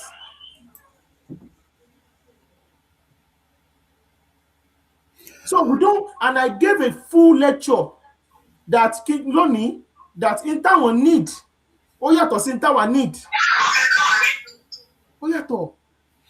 Ààrẹ nìkan ju ìbéèrè kan sí mi ó ní if Nigeria refuses to restructure, what is the long-term risk? Nigeria started restructuring. Good. The restructuring of Nigeria has started. Look, there are two solutions to Nigeria: revolution or reformation. Revolution or reformation. People like Sowore, revolution làwọn dúró dè káwọn dá gbogbo ẹ̀rú. Àwọn abẹ́ ti sọ fún wọn, ní kí ẹ má ṣe revolution, ṣùgbọ́n ẹ lọ bẹ̀rẹ̀ l'Anambra, ẹ lọ bẹ̀rẹ̀ ní Kano, ẹ lọ bẹ̀rẹ̀ ní Zamfara. Tọ́ba bó ṣe ń lọ àwọn join. Ẹ fi àwọn leaders yín kẹ́ fi ṣe sample, kẹ́ kó wọn síta, kẹ́ fi wọ́n ṣe scapegoat. Tábà ti wá rí tábà ti oṣù mẹ́ta táwọn tó ṣẹlẹ̀ tẹ́ kó wọn síta tá wo fídíò yẹn pé this is nice, a good example. Àwọn náà wá join yín. Ṣùgbọ́n pé ẹni kó rárá yín kí a máa jó táyà l'Íbàdàn. Kí a máa jó infrastructure wa l'Ékòó. EndSARS. kẹ́yìn máa sọ pé ẹ mú orí Tinubu wá bẹ̀tẹ̀ ń fi Peter Obi pamọ́ báwo ni ìwà ọ̀dàrú náà orí wa ọ̀dàrú ẹ tún fẹ́ ṣe the same tẹ́ ṣe ní 1966 ẹ tún fẹ́ tún ṣe ní 2026 Kò ní which sọ́mọ is why ọ̀dọ̀ history rẹ̀ is so important for people to learn from. ó tọ́ ni. You cannot run a revolution in a multi-ethnic state. There's no revolution, you are going to create anarchy. That was why revolution, the Arab Spring. Ẹ jẹ́ kí n sọ reason tí Arab Spring tó fi failed ní Syria, Iraq. Tó wá di pé instead of revolution,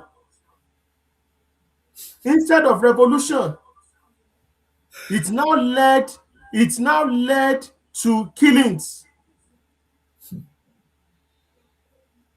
It led to the rise of ISIS. Ẹ ṣe revolution lónìí, gbogbo Sokoto yẹn lákúrá ló máa take over. Gbogbo Gombe yẹn kúlíkúlí orúkọ tó ṣe wúlíwú yẹn orúkọ terrorist organization wọn tó níbẹ̀ yẹn lọ. Àwọn tó máa take over nìyẹn. Ààrẹ Bọ́láwọn máa lọ government house di 1 million àwọn máa ní kí. Nìkan máa lọ government house Port Harcourt nìkan lọ kọ́mọ̀ lọ government house Lagodi Ìbàdàn náà. Ẹ fẹ́ kí Wike dáná sun wọn ni. Ẹ jẹ́ a bẹ̀rẹ̀ láti north. So àwa ṣì ń wòran nígbà tẹ́ẹ̀dì òdì wa ọmọ wa wà president l'Abuja lọ́mọ ṣe revolution rádàrádà wo nìyẹn. Ẹ ṣe pọ́n dì wá. Ẹ jẹ́ káwọn èèyàn bínú ààrẹ. Tábà ti parí 2031 tábà parí 2031 àwa náà lè máa join wọn lórí space ká máa sọ̀rọ̀ revolution.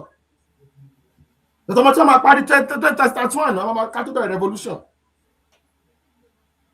For now, reformation là ń ṣe. We are doing reformation currently. State police, decentralization of railway. Awolowo ò rí gbogbo ilé ìgbà náà. The powers that be, Peter Obi àti Atiku will never allow this to happen in the next 1 million years. The next 1 million years. Torí ẹ̀ ní Southwest, South-South and Middle Belt Alliance is extremely critical. Torí South-South pé South-South máa believe pé yín ní pé ẹ fẹ́ change leadership to residency. So gbogbo owó epo àwọn ọmọ tí Ìbò tán bí sọ́dọ̀ àwọn Fúlàní tán bí sọ́dọ̀ àwọn ẹjọ́ mọ́ pín. No. Ìbò Yorùbá náà economic power wa gbogbo táwọn lọ́wọ́ ti ṣe kalẹ̀ tó ń sàn fún wàrà tí fún oyin. Àwọn ọmọ kíran kan wà mọ́ bá wa pín. No. Middle Belt ẹgbẹ́nu kú náà wà. Benue, Taraba, they are fighting Plateau. Ẹ wà nìkan your residency. So àwọn Fúlàní tán ti wá láti Mali wọ́n bá gbalẹ̀. Finally. Which is why the South-South, Southwest, Middle Belt is extremely critical for the survival of indigenous African civilization. Torí ẹ̀ tí mo máa ń ṣe ní calculation mo máa ń yọ Southeast kúrò.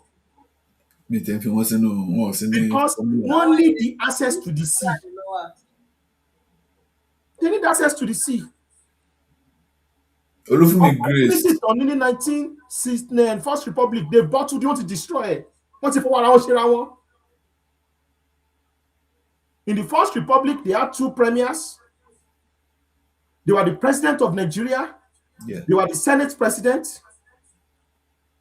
They control all the ministries. They control railway. They control Nigeria stock. They control everything. You need a coup because you are still not satisfied. And what happened? They liberated the ethnic minorities, 13 genocide, and they turned it to a dot in the circle.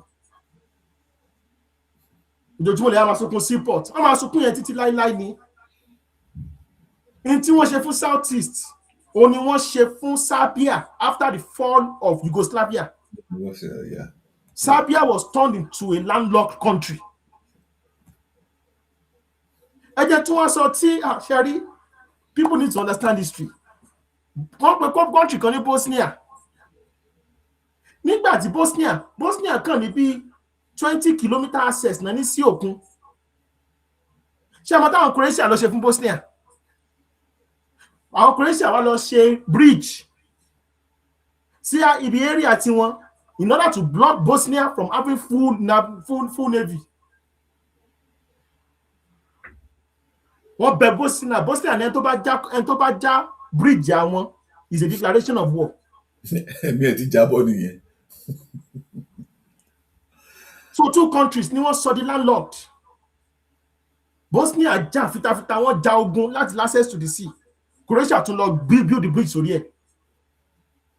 Torí ẹ̀ tó bá pariwo we are going to dredge Apia River, Imo River, Asumili River. Àwọn ọmọ ọjọ́ yẹn lọ kọ́ bridge sórí ẹ̀ ni. Ó ti tán nìyẹn. Ọ̀kan lọ ṣe dam. Wọ́n bá wíkẹ́ ń bẹ̀. So you need to understand. So àwọn yẹn problem tí wọ́n yàtọ̀. Àsọmọ Yorùbá kí lẹ́yìn ní ìdínú Nàìjíríà? Kí ni Yorùbá ní ìdínú Nàìjíríà? Àwọn kan ò nídìí kankan. Mo agree. Bá ṣe máa sọ tọ̀rọ̀ Kwara, a sọ tọ̀rọ̀ Kogi, the Yoruba part of Edo, the Yoruba part of Delta. Ó dẹ̀ gba ọpọlọ. Kò dẹ̀ ṣe tá máa discuss níta. Tó ààrẹ ṣeun, we have 15 minutes more. Ẹ ti jẹ́ káwọn èèyàn bínú gan ààrẹ o. Olúfúnmi Grace láti orí Facebook náà ti. Ààrẹ kọ́ ló jẹ́ kó bínú. Wọ́n ní pé I was shocked too. Irú movement sọnù wo nìyẹn? Àwọn èèyàn ti bínú gan. Ìkànnì Yomite ọ̀rẹ́ yín dáadáa ó ní nígbà tán bá gbọ́ ẹ̀tàn náà lo the 2 premier position tó ní they control the 2 premier universities UR and Unilag tó wá fi hàn tó fẹ́ kó fi búrẹ́dì kó wà lọ́bẹ̀ jẹ. Àwọn yẹn sọ̀rọ̀ gan, wọ́n ti bínú gan lórí YouTube àti Facebook àti gbogbo ẹ̀wẹ́ aṣáàdùpẹ̀ lọ́wọ́lọ́wọ́. Ẹ ṣeun ààrẹ. What's going on sister Anike kí ló kàn? Ó tiẹ̀ fẹ́ sọ nǹkan kan ni. Okay, like very briefly. Many times our people, maybe they choose to just ignore, but we always say this. We say it many times. These people, they're where we can be friends with. Our people, you want to jẹ wọn mọ́nú yín. Gbogbo territory wọn sọ sí we want Biafra, we want this. Ààrẹ ti sọ bí bàìlálẹ̀. You cannot scatter Nigeria without the consent of some powerful countries. You can't. So, everybody knows that is not what they wanted. They never wanted Biafra. Let us also rule Nigeria. You've been in power in the past. What did you use it for? Kilo fishe. But when we talk, our people feel like we are saying too much or we are not being nice. They want to be nice to everybody. Anyway, our ideology is different. We are nationalists and we can't compare ourselves to these people. And everybody have a choice to say whatever they want to say. But as Yoruba people, at this point, if you cannot ask yourself the question, what do I want within Nigeria? Then you are a part of the problem. Mommy Ekalema or Mommy Dabiri? Ekale. Yes. Ẹ kú iṣẹ́ o, Ekale. Mi ò ní much láti sọ. Inú mi kàn máa ń dùn tí ààrẹ bá ti wá on stage because history gan tá a yọ̀lẹ́ láti lọ kànú ààrẹ àwọn àyànnà náà ìfún wa ayé wa pérépéré. Mo dẹ̀ wish pé many more young people will come on this stage to learn history. In tó ń ṣẹlẹ̀ sí wa ó ti ṣẹlẹ̀ níbòmíì gẹ́gẹ́ bí ààrẹ ṣe sọ. A ní láti learn from the history of other need àti lọ reinvent wheel. In tó ṣẹlẹ̀ ní àwọn ethnic groups other countries àwa náà lè fi ṣe àríkọ́gbọ́n bí. So inú mi máa ń dùn ní tí n bá ti wá sí nationalism series láti gbọ́ ọ̀rọ̀ and àdúrà wa ni pé regional system yẹn á padà wá á wá túnra wa tò nílẹ̀ Yorùbá bá a ṣe fẹ́ rọ̀ yẹn tó bá lè fún wa á dáa. But the last speaker ààrẹ dáhùn gbogbo yẹn ó lè bá àyàn kan ní tó bá fẹ́ bẹ́ṣù jẹun wàá lo ṣíbí tó gùn má tiẹ̀ wulẹ̀ bẹ́ṣù jẹun rárá because tó bá na ṣíbí tó gùn sí ó máa kán apá ṣíbí yẹn ó dẹ̀ máa mú ọwọ́ ẹ̀ mọ́lẹ̀ nínú àwo tó ti fẹ́ jẹ so má wulẹ̀ bá wọn fẹ́ wa gbogbo hostility presidency tó ń ṣe towards the president torí pé wọn láìkí Yorùbá ni gbogbo ore tó ń ṣe yẹn gbogbo nǹkan mèremère tó ń ṣe kò jọ wọ́n lójú because àwọn fẹ́ wà ń bẹ̀ kò dẹ̀ ṣe it's not by giving it's not giving a la carte be president so wàá make wàá wà friendly pẹ̀lú other people àwọn majority tribe tó wà nílùú fẹ́ máa vilify wọn ẹ̀dẹ̀ rò pé máa débẹ̀ lè débẹ̀ láéláé àbòsí ò lè gbé wọn débẹ̀ tó bá jẹ́ pọ́n mọ̀ yẹn ni wọ́n á ti tọwọ́ aṣọ wọn bọ́dẹ̀ dáa tí wọ́n ń ṣe bọ́n ṣe ń ṣe yẹn á jẹ́ ká tún lè kóra wa níjàánu torí àwọn ò kì í pẹ́ gbàgbé nǹkan tí nǹkan bá ń lọ tó ń bàjẹ́ tí èèyàn yẹn bá sáré ju peace note sí wa àdáríjì a sọ pé wọ́n ti bẹ̀bẹ̀ kínní kan so wọ́n ṣe mú kó lè wọ́n múra kó máa lè sí dáadáa so that a lè mọ position wa in the scheme of things. Mo dúpẹ́ ààrẹ pé I'm getting a lot of education here and kudos on you. In fact ìgbà tẹ́ bẹ̀rẹ̀ ọ̀rọ̀ Ethiopia yẹn mo tún wò pé ààrẹ tún ti mọ̀ nípa àwọn ìlú tó ń ṣẹlẹ̀ ní Ethiopia. Some of us grew up during those reigns of these people, but we didn't even pay attention because it wasn't important to us. But now, like you said, the world is not for the weak. We are lè mọ̀ pé ọmọlúwàbí wọ lọ Nàìjíríà ká máa ní ọmọlúwàbí ni wá ká máa ìyẹn náà fi ń rẹwà jẹ. So àwa náà á láti tún aṣọ wa ró ká tún yan wa gún so that àwọn ìtawà náà bá fẹ́ a pọ̀ tó láti sọ pé ìtafẹ́ rèé opportunity ni fún wa nígbà tí after June 12 tí wọ́n gbé tí àwọn ológun sáré tètè gbéjọba lẹ̀ torí wọn ọ̀rọ̀ náà gbà ìgbà yẹn làbá ti negotiate paraku wọ́n wá tún wá rú wa lójú wọn lọ gbé bàbá Ọbásanjọ́ wá so àwa náà tún wá sùn síra pé òkè wọ́n ti dá wa lóhùn wọ́n ti gbé Yorùbá sí but kí làgbà ń díẹ̀ àgbà nǹkan tó gbọ̀n bẹ́ẹ̀ bàbá máa sọ pé òun ṣe president Yorùbá nìkan ká lọ jókòó meanwhile àwọn yòókù tó ń débẹ̀ àwọn èèyàn wọn náà ń gbéga ń bẹ̀ so ìjà agbára yẹn a lè sùn mo dẹ̀ pray pé àwọn many more youths will tap into this fountain of knowledge and know about the history of Nigeria and of other countries and what happened to other countries turn up there. Thank you very much, Are. Thank you. Mọ́mí ẹ ṣé máa o, ẹ ṣé ẹ kú gbogbo ìgbà, ẹ kú dìde o, ẹ kú ọ̀rọ̀ ìṣítí tẹ máa ń bá wa sọ, Ọlọ́run á jẹ́ ká gbà yín dalẹ́ mà. Àní fìgbà kankan wá yín tì mọ́, ẹ ṣeun gan mà. We have 8 more minutes, but before I continue, obìnrin àkàntì mọ́ rí yín o, ẹ kalẹ́ mà o, that's our TYS moment. Mi gbọ́dọ̀ rí kí n kájú. Ẹ kalẹ́. Mr. Adébáyọ̀, are you there? Kí wọ́n ṣe ní ṣókí. Yes, mo wà mí báyìí, mo ń gbọ́ gbogbo àlàyé tí àwọn ọ̀jọ̀gbọ́n náà ti wá sórí ètò tó sọ. Òpẹ́ náà tí mo wọlé ṣùgbọ́n gbogbo kan tí mo ń gbọ́ tẹ̀ ṣàlàyé náà ni gbogbo kan tí mo rí ní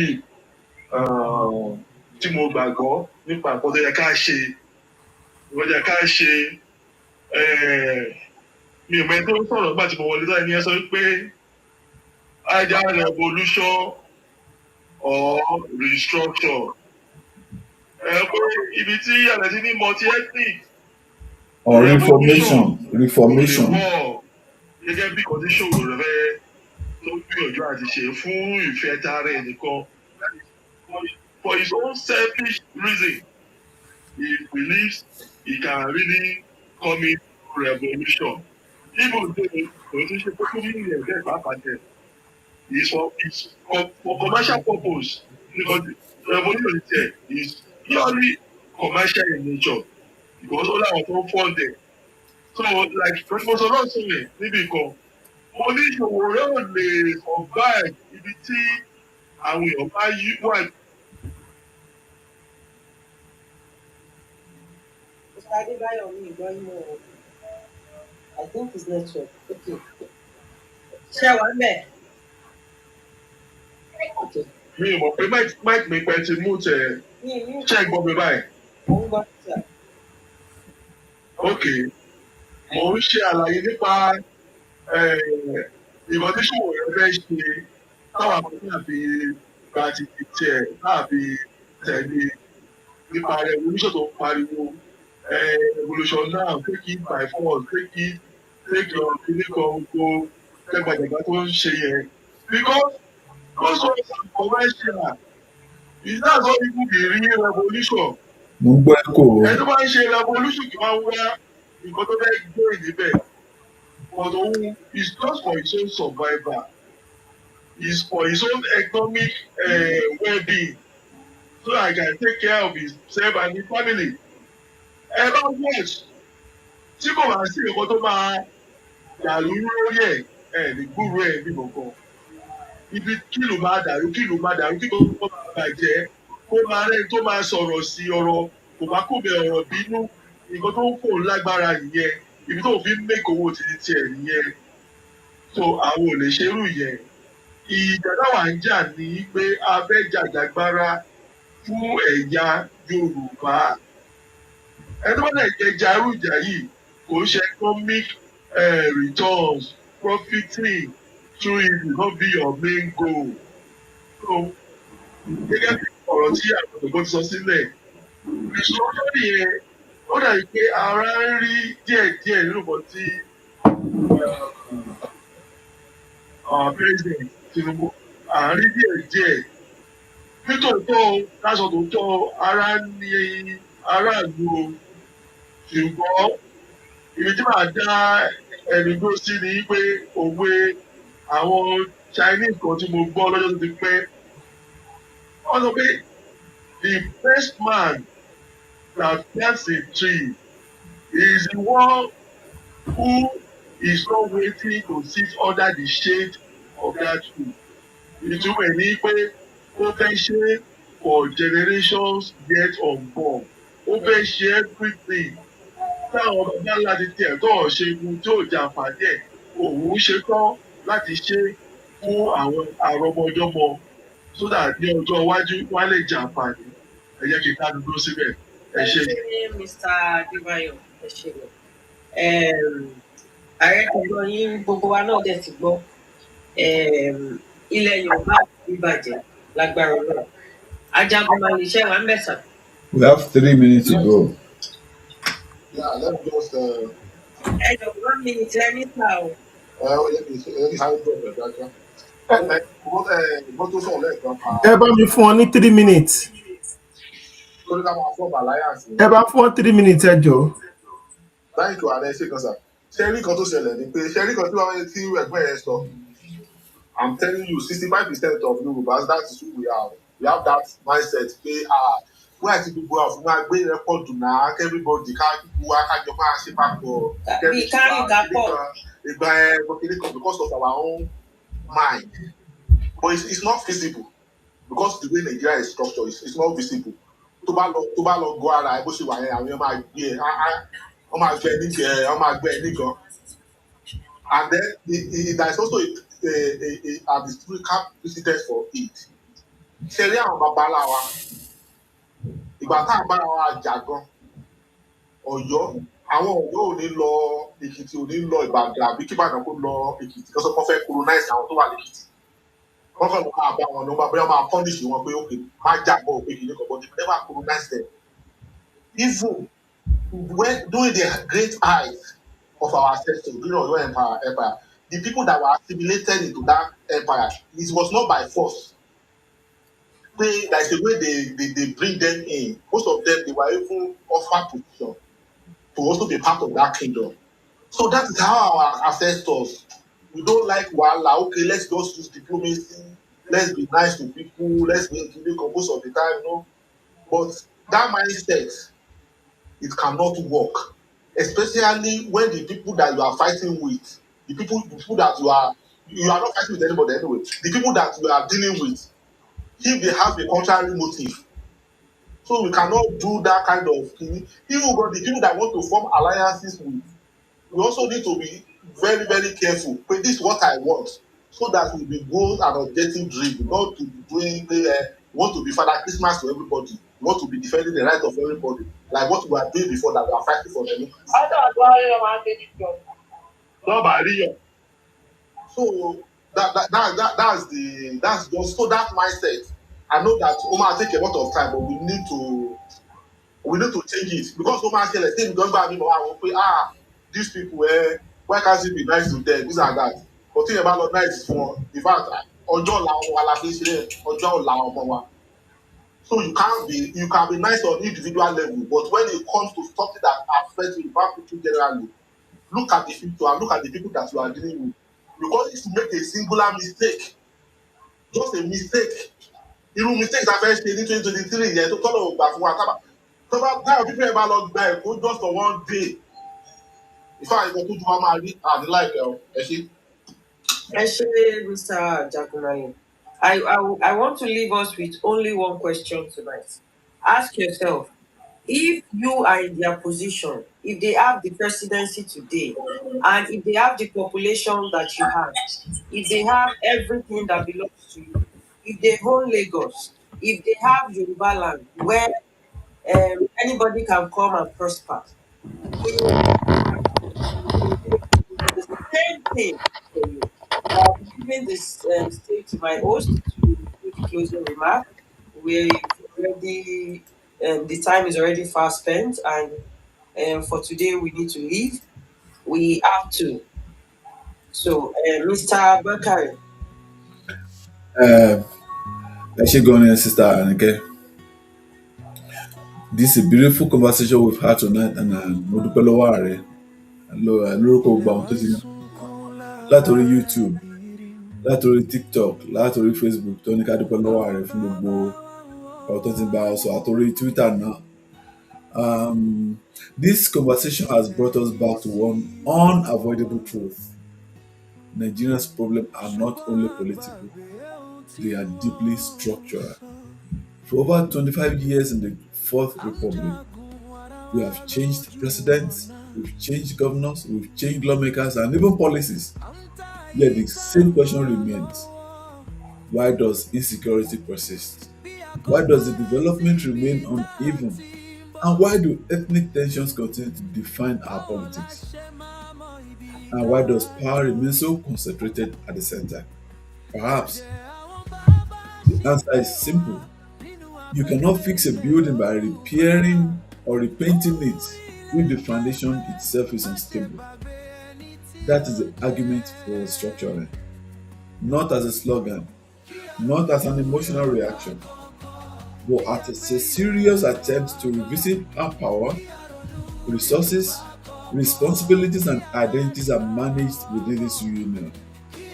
History has shown us that Nigeria once operated with stronger regions, greater autonomy, and healthier competition. The question now is whether we have the courage to revisit those lessons. Because restructuring is not about breaking Nigeria, no. It's about making Nigeria workable. And if a country of many nations must survive together, then justice, fairness, autonomy, and mutual respect cannot be optional. They must be foundational. So, as we leave tonight, the question is no longer whether restructuring should be discussed. The real question is, how much longer can Nigeria delay its structural reality before the structure itself begins to break? And I have a question. I just wanted to remind us that Ariel will be on stage on Wednesday. Mondays, Wednesdays, and Fridays we have our Nationalism Hour, but Ariel is always on stage on Wednesdays. We deliver lectures. Please don't forget to join us. Emma Binosa. I just wanted to say that. Yeah, thank you. Mori Sister Jokeno from the back end. Don't talk for me. I was about to bring it up. That's beautiful. Now the question I want us to take home again tonight is Nigeria failing because of bad leadership, or because the structure itself makes good leadership difficult? How can a country where a mere local government is not well structured in the constitution function properly, that it will require governors to take the president of the country to court and they say they will not allow local government to function? It had to require Tinubu's wisdom and skills to move the local government a little bit to the situation of the state they had to run. The structure of Nigeria makes good leadership very, very difficult. We have to structure this country. Ààrẹ ṣé gan ni. Ìjọba tó gbé wa láti ilé o. Ó ṣé mo dára ti lè kí wọn ṣé mo lè kí gbogbo àwọn tó wà lórí Twitter? kó wọn lẹ́ẹ̀kan sí ààrẹ. Mo kí wa ní orúkọ Olódùmarè. My wonderful brothers and sisters listening to me on Twitter, I want to beg you for one thing. Those listening on Facebook, those listening on TikTok, and those watching on YouTube, please, I am begging you in God's name, invite your friends and family next week. I'm also going to be here on Wednesday, where we are going to be talking about deep things about nationalism. You cannot enslave a people who know their history. You cannot enslave a people who understand the situation of things. It is impossible. This is the edge which the Easterners, I'm talking about East Asians, have over the global South, which is Africa and Latin America. They understand their problem, they understand their issues, they understand the issues, and they know what to do to solve the issues. TYF is dedicated, first and foremost, for the salvation of the Yoruba people. Charity must begin at home. Our house cannot be burning while we continue to put out the fires of others. Please, we beg you, if you want to join Think Yoruba First organization, you can write to the TYF handle. You can also reach out. This is the beginning of great things. We are looking towards a situation where tens of thousands of people are going to be watching us live, because we must recreate ourselves. This message of hope must be able to go into places. Please, we beg you. You are the people that are going to propagate this news. It is not a message of secession, because restructuring, it is what is going to save Nigeria. Without true federalism, Nigeria has no future. Without true federalism, Nigeria even does not have a past. Talk less of a present or talk less of a future. But please, and let me tell you the truth, though your politicians are not superhumans, when they come to spaces like this, they also get enlightened, which makes them make informed decisions at the National Assembly, within ourselves and amongst ourselves. We live in a multipolar world, and the Yoruba people must not make the mistake of the 19th century. We must not make the mistake of the 20th century. In this 21st century, it must be the century, the golden age, that will lay the foundation for another glorious millennium, just like the way Oduduwa started it 1,000 years ago for the entire Yoruba race. You are not a tribalist for looking out for the interest of the Yorubas within Nigeria. The Scottish are not called tribalists for looking for the interest of the Scots within United Kingdom.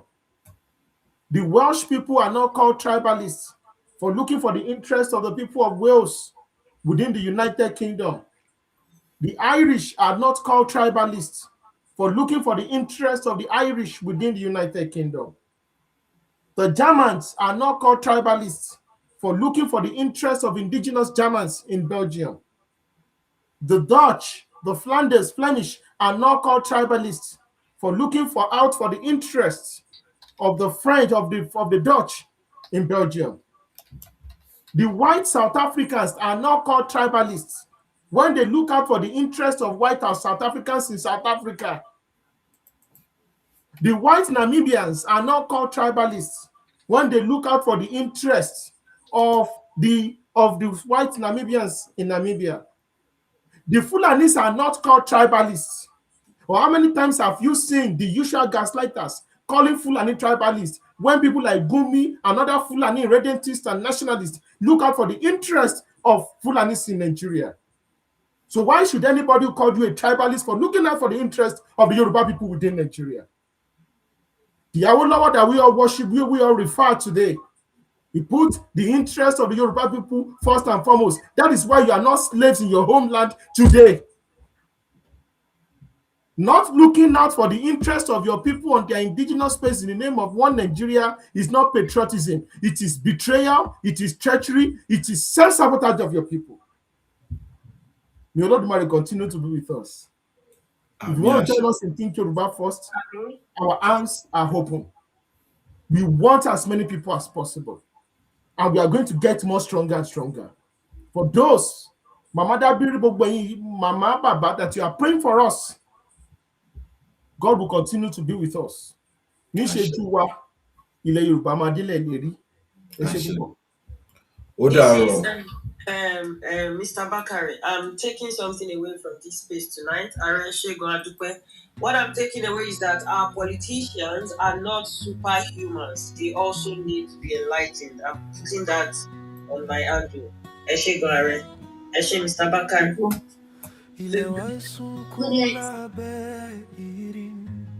Please enjoy the music as it sign up.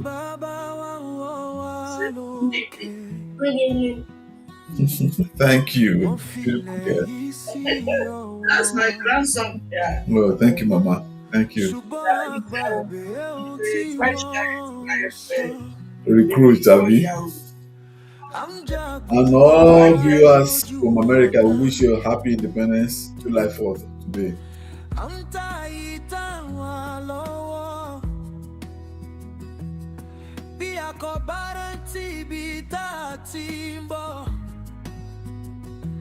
Báwo la ṣe máa mọ ibi tá a lọ? Ẹ̀jẹ̀ àwọn bàbá ṣì ń pè wá nínú afẹ́fẹ́ ilẹ̀ Yorùbá. Ohùn ilẹ̀ ń ké pé má ṣe gbàgbé ẹni tí ó jẹ́. Kí a ronú Yorùbá kọ̀ọ̀kan, kí a gbé ilẹ̀